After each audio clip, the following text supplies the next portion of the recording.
what I do when I get my seed is I open the seed packets and put a pinch of inoculant in each seed packet. Just take a pinch out of the container, put it in the seed packet, close the seed packet, shake it up, and I'm done. Don't really think about it again. That's it. And I have a full suite of bacterial and fungal spores present on every seed that I'm going to plant for the rest of the year. It's an extremely simple process. I can't recommend it highly enough.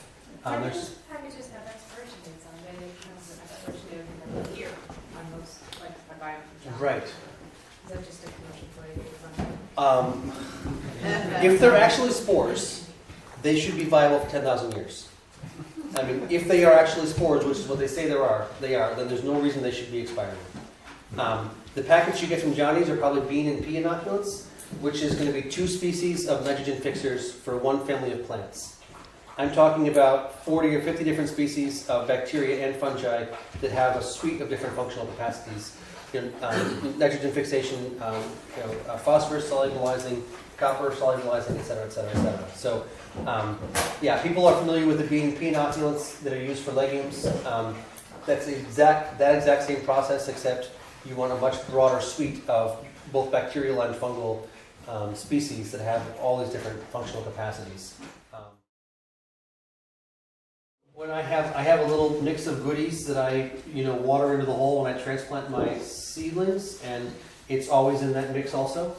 I'm talking about things now that are fall and winter, and between now and the springtime, I would suggest you get your hands on some inoculants.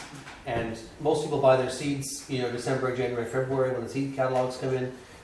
If you have your inoculants on hand, when you get your seeds and you can inoculate all your seed, then, if you have to do one point of influence where you get the most bang for your buck, it's on the seed. Certainly you can inoculate the whole when you transplant. Certainly you can inoculate the leaves, because there's a whole other kingdom, a whole other reality on the leaf surface, and there's different species that live on the leaf than that live on the root. But we'll be talking about that in January with the foliar inoculants.